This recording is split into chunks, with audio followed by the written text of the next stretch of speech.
Friends, welcome to கவிதாசmayalarai. இன்றைக்கி நம்ம பார்க்க போகிற ஸ்பெஷல் ரெசிபி நல்ல சுவையான அவல் கொழுக்கட்டை.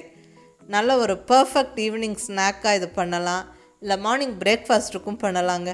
ரொம்ப ஒரு ஈஸி சிம்பிள் ரெசிபி தான், நம்ம குயிக்காக பண்ணிடலாம். ரொம்ப நல்லாயிருக்கும். ஆவியில் வேக வச்சு செய்கிற கொழுக்கட்டை இதெல்லாம் நல்ல ஒரு எளிதில் ஜீரணமும் ஆகும். அது பர்டிகுலர்லி நல்ல ஒரு பர்ஃபெக்ட் சட்னியோடு பரிமாறும்போது ரொம்பவுமே சுவையாக இருக்குங்க. இங்கே 3 விதமான சட்னி நான் ஸ்பெஷலாக பரிமாறியிருக்கேன். பட் 3 விதமும் பண்ணணும்னு அவசியம் இல்லை, ஏதோ ஒரு சட்னி பண்ணினாலும் கூட ரொம்ப நல்லாயிருக்கும். கீழே சட்னி ரெசிபீஸ் எல்லாம் கீழே டிஸ்கிரிப்ஷனில் லிங்க் இருக்குது, ஸோ நீங்கள் பார்க்கலாம் வேணுங்கிறவங்க. பர்டிகுலர்லி இங்கே நான் ஒரு சட்னி மென்ஷன் பண்ணணும். நல்லா புதினா வெங்காயம் தக்காளி எல்லாம் வதக்கி செய்கிற அந்த புதினா சட்னி இந்த கொழுக்கட்டைக்கு ரொம்ப நல்ல காம்பினேஷனாக இருக்கும். நீங்கள் வேணும்னா அதை ட்ரை பண்ணி பாருங்கள். ஸோ லிங்க் கீழே டிஸ்கிரிப்ஷனில் இருக்குது. இப்போ நல்ல சுவையான அவல் கொழுக்கட்டை எப்படி செய்கிறதுன்னு பார்க்கலாம் வாங்க. இப்போ இங்கே ஃபஸ்ட்டு 1 கப் அளவுக்கு கெட்டி அவல் எடுத்திருக்கேன். இதனால் ட்ரை ரோஸ்ட் பண்ணி பொடிக்கணும். கண்டிப்பாக கெட்டி அவல் யூஸ் பண்ணுங்கள், லேஸ் அவல் ஒத்து வராது கொழுக்கட்டை செய்யறதுக்கு. ஸோ இப்போ கடாயில் அவல் 1 கப்பு அவல் சேர்த்து மீடியம் ஃப்ளேமில் ஸ்டவ்வை வச்சுக்கிட்டு நல்லா ட்ரை ரோஸ்ட் பண்ணிக்கணும். நல்லா அது சூடாகணும். ஸோ 3-4 நிமிஷம் நல்லா வறுத்துட்டு அதுக்கப்புறம் ஆற விட்டு மிக்ஸி ஜாரில் சேர்த்து நல்லா ரவையாக பொடிச்சுக்கணும்.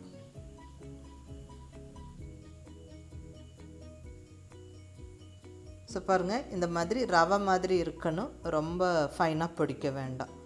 ஸோ அவல் பொடிச்சாச்சு. அடுத்தது இன்னொரு 3/4 கப் அளவுக்கு கெட்டி அவல் எடுத்திருக்கேன்.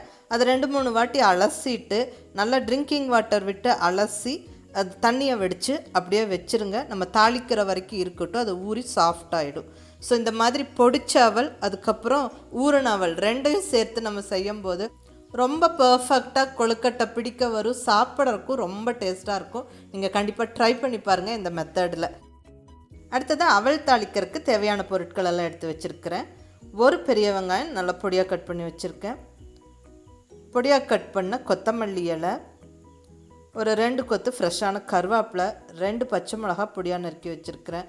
நல்லா பொடியாக நறுக்குன்னு தேங்காய் 1 கப் அளவுக்கு. கண்டிப்பாக இந்த தேங்காய் சேர்த்துக்கோங்க, ரொம்ப நல்லா டேஸ்ட்டாக இருக்கும், வாயில் கடிப்படும் போது ரொம்ப நல்லாயிருக்கும். அதுக்கப்புறம் 1/2 ஸ்பூன் கடுகு, 1 ஸ்பூன் உளுந்தம்பருப்பு, 1 ஸ்பூன் கடலைப்பருப்பு.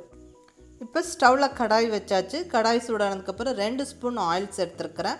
ஆயில் கொஞ்சம் சூடாகட்டும். நம்ம தாளிக்க எடுத்து வச்சுருக்கிற பொருளெல்லாம் சேர்த்து விட்டுடலாம். கடுகு 1/2 ஸ்பூன் கடுகு வெடித்ததுக்கப்புறம் உளுந்தம்பருப்பு 1 ஸ்பூன், கடலைப்பருப்பு 1 ஸ்பூன். உளுந்தம்பருப்பு கடலைப்பருப்பு நல்லா கொஞ்சம் பொரிய விடணும்.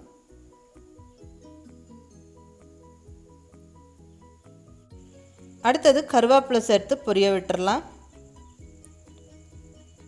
இப்போ பொடியாக கட் பண்ணி வச்ச பச்சை மிளகா, பொடியாக நறுக்குன 1 பெரிய வெங்காயம், கொத்தமல்லி இலை, பொடியாக நறுக்குன தேங்காய் துண்டுகள். ஸோ இந்த தேங்காய் பீசஸ் கண்டிப்பாக ஆட் பண்ணிக்கோங்க, ரொம்ப நல்லாயிருக்கும். இதை நல்லா வதக்கி விட்டுறணும். நல்லா அந்த கலர் மாதிரி நல்லா வாசனை வர வரைக்கும் நல்லா வதக்கி விட்டுருங்க.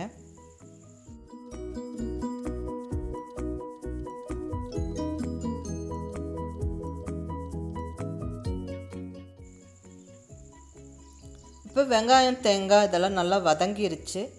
இப்போ நம்ம ரவையாக பொடிச்சு வச்சுருக்கிற அந்த அவல் ரவை வேகிற அளவுக்கு தண்ணி விட்டுறணும். ஊறின ரவை அது கூடவே அப்படியே போட்டு கிளறிடணும்.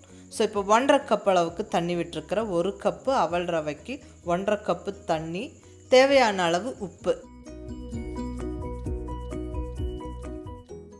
இப்போ தண்ணி கொதிக்க ஆரம்பிச்சிருச்சு. நம்ம அவல் ரவையை சேர்த்து விட்டுறலாம்.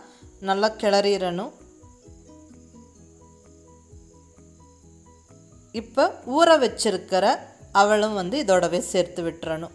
ஸோ தண்ணி ரவை வேகிற அளவுக்கு மட்டும் சேர்த்துக்கோங்க. இது ஏற்கனவே ஊறி சாஃப்டாக இருக்குது. அந்த சூட்லேயே போட்டு கிளற நம்மளுக்கு எல்லாமே ஈவனாக வெந்துடும். அதுக்கப்புறம் நம்ம பிடிச்சி ஆவியில் வேக வைக்க போகிறோம். ஸோ ஜஸ்ட் ஒரு 3-4 நிமிஷம் மீடியம் ஃப்ளேமில் ஸ்டவ்வை வச்சுக்கிட்டு அப்படியே நல்லா ஈவனாக எல்லாம் கலந்து விட்டுருங்க. அப்புறம் ஸ்டவ் ஆஃப் பண்ணி ஆற விட்டு கொழுக்கட்டைகளை பிடிச்சி ஆவியில் வேக வைக்கும்போது கரெக்டாக வெந்து வந்துடும். ஸோ நல்லா இப்போ கைப்பறுக்கிற சூடு வந்துருச்சு. ஸோ நல்லா ஒரு பிடி கொழுக்கட்டையாக அழகாக அப்படி பிடிச்சி இட்லி தட்டில் அரேஞ்ச் பண்ணி வச்சு தண்ணி நல்லா கொதிக்க ஆரம்பித்ததுக்கப்புறமா நம்ம இந்த இட்லி தட்டுகளை உள்ளே வச்சு விட்டுறலாம். ஜஸ்ட் ஒரு 4-5 நிமிஷம் மட்டும் வேக விடுங்க, ரொம்ப நேரம் வேக வைக்க வேண்டாம்.